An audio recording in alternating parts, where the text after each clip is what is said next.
sebagainya. Mungkin ya bisa bercerita tentang perjuangannya Kiai Muhammad Ihsan tentang perjuangan untuk merebut kemerdekaan. Ya, beliau itu tidak diam untuk memperjuangkan kemerdekaan Republik Indonesia. Bahkan saya masih menangi ya, masih satu santri dari almarhum itu yang dulu beliau itu diajak oleh almarhum dari 9 santri untuk ngambil senjata di markasnya Belanda di Ormal sana, Taptuan. Jadi beliau itu kalau ngambil senjata itu setelah ngambil dari gudang dengan pelurunya, dengan pelornya itu dikasihkan tentara. Jadi bukan tentara yang ngambil senjata, tapi santri dari almarhum yang dikomandani oleh almarhum Kiai Muhammad Ihsan. Itu ceritanya gitu. Itu berselang berapa kali itu di zamannya tentara waktu itu merebut kemerdekaan bersama-sama ulama. Jadi mbak saya ini bukan hanya sekedar tahu wirid saja, tapi juga ikut serta perang sejarah. Jadi waktu itu hanya setelah mbak ini tidak mau dikomersilkan. Jadi tidak dimau. Akhir-akhir ini yang dikomersilkan dengan saya. Maksudnya apa? Jalan ini kan jalan K.H. Muhammad Ihsan. Diabadikan menjadi nama Kiai Muhammad Ihsan. Muhammad Ihsan saja, mengenang saja. Karena perjuangan beliau juga untuk kemerdekaan ini luar biasa. Iya. Bahkan santrinya pun ketika mengambil peralatan mencuri punyanya Belanda itu tidak boleh mengambil satu pun. Bahkan saya pernah tanya, kenapa tidak dibunuh Belanda waktu itu? Jangan. Itu Belanda yang ke sini itu kalau tidak ada yang nyuruh tidak mau ke sini. Karena itu mengantarkan nyawa. Kalau dibunuh sampean punya tanggung jawab, terkecuali membunuh kamu, tidak apa-apa. Baru boleh. Ya? Boleh. Itu satu yang saya tanya lagi. Loh, kenapa kamu tidak ngambil senjata satu pun untuk kenang-kenangan? Tidak boleh. Ini tujuannya untuk membantu tentara peperang. Jangan. Perjuangan kita itu ikhlas, bukan karena materi. Dan itu pembelajarannya ikhlasnya itu loh. Ikhlasnya. Dan Kiai saya itu terkenal ikhlas, sabar dan ikhlas. Itu. Dari semua perjuangan, sayang beliau itu pada menunaikan ibadah haji tahun 74 apa ya? Tahun 74 ya. Kalau tidak keliru itu berapa itu?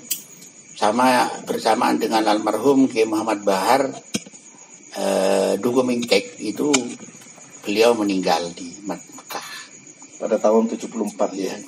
Ya. Kemudian dilanjutkan oleh perjuangan Ki Abdul Aziz di sini. Ya belum. Jadi ada jeda dulu. Ada jeda. Ya, karena putra-putranya Yai Muhammad Nur saja itu umur 13 tahun. Oh, masih muda. Masih kecil sekali ya. Jadi tidak ada yang dewasa waktu itu. Masih kecil-kecil, masih kanak-kanak semua. Jadi putra dari empat Kiai Muhammad Ihsan yang 4 ini diasuh oleh Mbah Jujuk ya, Jujuk kalau saya bilang. Yeah. Yang Buyut ya. Buyut. Nah, Buyut itu Yai Hajin di Madura. Nah, setelah Umi ini menikah tahun 58. Ya, 58 baru nikah. Dinikahkan di Dukumencek dengan Yai Abdul Aziz itu. Dari Sampang beliaunya mondoknya di Tempurjo. Tempurjo. Ya hampir bersamaan dengan Yai Munir lah begitu. Angkatan ya, itu angkatan. Jadi Abah yang di sini tahun 60. Tahun 60-an. Ya, tahun 60. Jadi jedahnya mulai Kiai Muhammad Ihsan berjuang, kemudian putranya masih kecil-kecil, beliau ibadah haji ke Mekah, kemudian wafat di sana. Kemudian putra-putranya masih kecil-kecil, kemudian Nyai almarhum Nyai yang ngopeni, dan kemudian dibantu oleh Kiai Hozin yang ada di Madura. Kemudian tahun 60 baru Nyai Pasera Nyai Sofiha kemudian menikah dengan Kiai Abdul Aziz pada 60. Nah disitulah kemudian babat lagi di sini.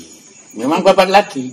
Jadi dari meninggalnya almarhum Kiai Muhammad Ihsan ini sempat vakum karena tidur banyak. Berarti di sini nggak domisilinya Kiai Muhammad Ihsan? Iya, di sini. Jadi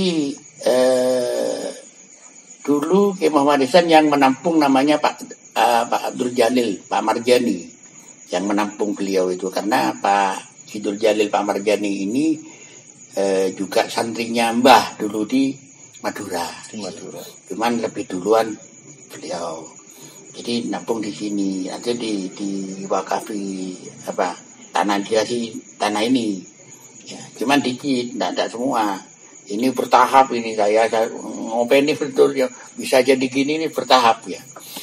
Ya, dan sedikit akhirnya sudah menjadi lembaga ini. Jadi waktu itu mulai tahun 60 di sini babat lagi, bentuk lagi. Jadi karena putra-putranya tidak ada yang saya saudara 8.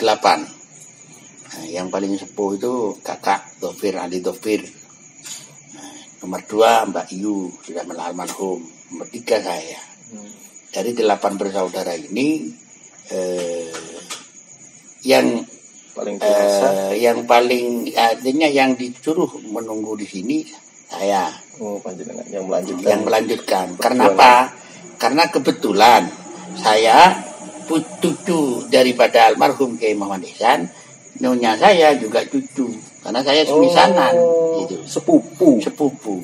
Oh gitu. Ya. Panjenengan kalau Nyai putra dari almarhum adiknya ibu. Adiknya. Ya. Jadi sepupu. Oh, gitu. Kebetulan saja saya karena sepupu, jadi sepakat keluarga, bener ini yang melanjutkan. Nah ini sudah satu tetap satu nasab di Muhammad Ihsan ceritanya. Ya teman-teman, itu menarik sekali perjuangan beliau itu tentang bagaimana Kiai Muhammad Ihsan dilahirkan di Madura, kemudian beliau hijrah dengan tujuan dakwah Islam yang ada di Jawa, ya di Jember, ya khususnya di daerah Ajung ini, ya tidak ujuk-ujuk besar begini. Mungkin perjuangan pada waktu itu memang penuh dengan tantangan yang mungkin hari ini kita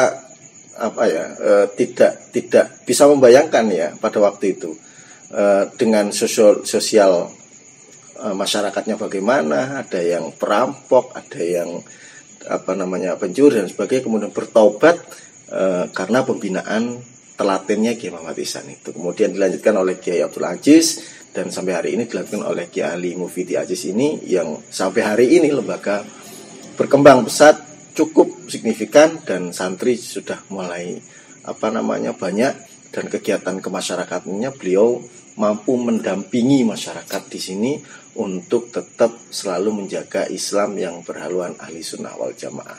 Itu teman-teman tentang profil para kiai dan para ulama.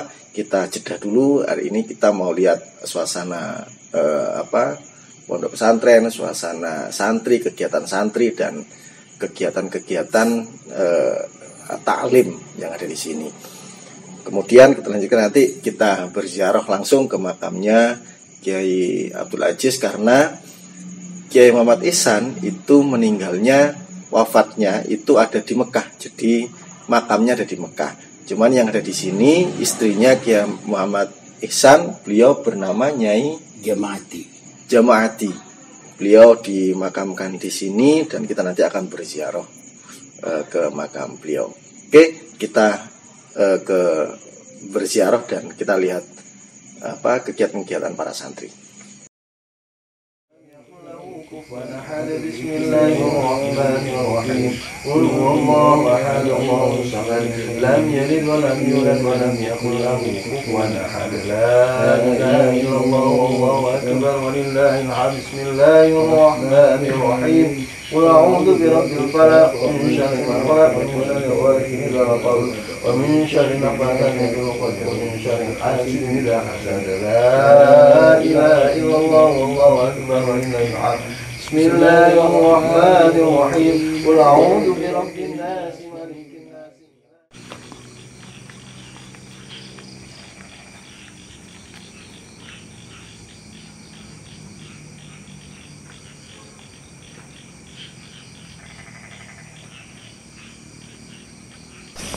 dan ini adalah keluarga dari Kiai Abdul Aziz, dan makamnya Kiai Muhammad Ihsan tidak ada di sini. Beliau wafat ada di Mekah, Madinah, di Mekah di waktu melaksanakan ibadah haji di Mekah. Jadi beliau dimakamkan di sana, tidak ada makamnya di sini. Oke teman-teman, ziarah makbarah pada kali ini kita sudah membaca suratul Yasin, sudah kita membaca tahlil dan sebagainya. Kita berdoa bersama semoga almarhum almarhumah ini diberikan petunjuk oleh Allah dan diberi pahala oleh Allah dan diampuni dosanya oleh Allah SWT, dan diberikan tempat yang terbaik oleh Allah SWT. Sekian dari saya dan ziarah makbarah kali ini. Kita kembali lagi ke Kiai Ali Mufidi Aziz, kita berbincang-bincang lagi tentang perjuangan lembaga beliau di sana. Oke, terima kasih. Kita kembali lagi ke dalamnya Kiai Ali Mufidi Aziz.